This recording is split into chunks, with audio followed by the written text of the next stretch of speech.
অনেকদিন ধরে চিঠি লিখবো ভাবছিলাম, কিছুতেই আর হয়ে উঠছিল না। আজ কোনো একটা ঘটনার নিরিখে তোমাকে চিঠি লিখতে বসলাম। ছেলেবেলায় আমাদের দোতলার ড্রয়িং রুমে তোমার ছবি, জন্মদিনে পেতাম বই, সেখানেও তুমি। বাবার গল্পে তোমারই বীরত্ব দেখতে দেখতে, শুনতে শুনতে ক্রমে আমিও তোমার ভক্ত। বাবা বলতেন ইন্ডিয়ায় আর একজন নেতাজির দরকার ছিল, মা গাইতেন বীর সুভাষের মহান দেশ। দাদু বলতেন ছেলেটাকে ওরা শেষ করে দিল।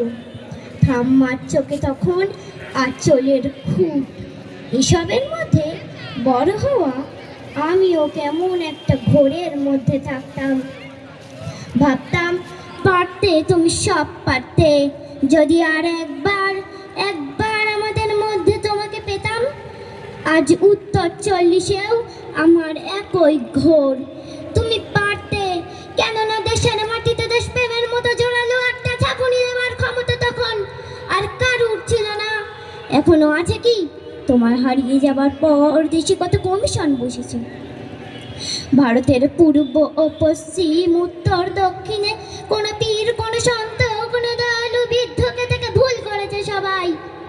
ছুটে গেছে তুমি মনে করি, কিন্তু ফিরেছে মাথা নেড়ে।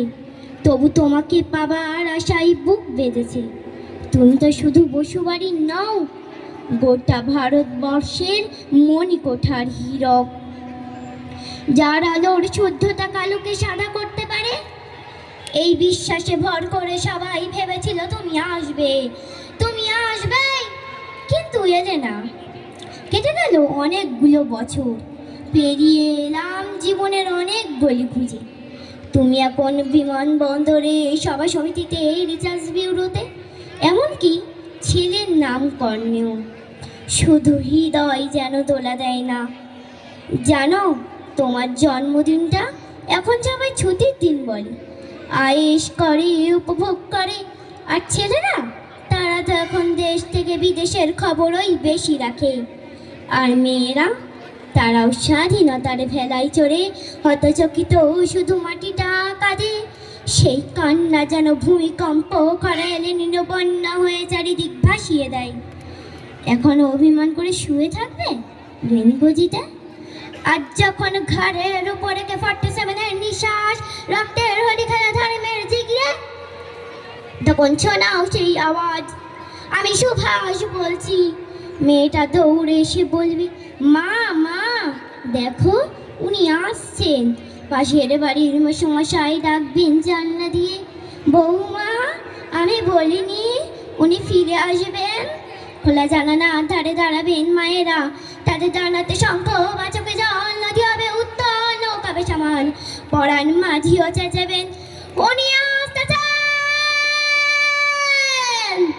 সবুজ মাঠে শিশুদের হাতে পতাকার দোলা, উনি আসেন, উনি আসেন, উনি ফিরে আসেন। তোমার হারিয়ে যাওয়ার জন্মদিনের ভেতর থেকে উঠে আসুক আর একটা 23 স্বাধীনতার ঠিক আগের মুহূর্তে দাঁড়িয়ে তোমাকে আমার এই চিঠি। প্রণাম নিও, ভালো থেকো নেতাজি, ভালো থেকো। আসসালামু আলাইকুম।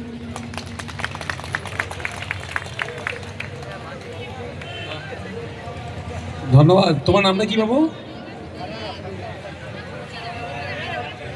কোন ক্লাসে পড়ো? স্ট্যান্ডার্ড 2। বাহ, ফাইমা রাইসা একটা যে আমাদের সামনে যে রাখলেন, নেতাজি আসছে, যতবারই শুনি আমাদের ততবারই গায়ে কাঁটা দেয়। সত্যি আমাদের মধ্য থেকে নেতাজি হতে হবে। নেতাজি, গান্ধীজি, ফুরফুরার আবু বকর সিদ্দিক রহমতুল্লাহ আলাইহি থেকে শুরু করে পৃথিবীলতা ওয়াদ্দেদার, বেগম হজরত মহল, মাতঙ্গিনী হাজেরা, তাদের আদর্শকে আমাদেরকে পাথেয় করে চলতে হবে।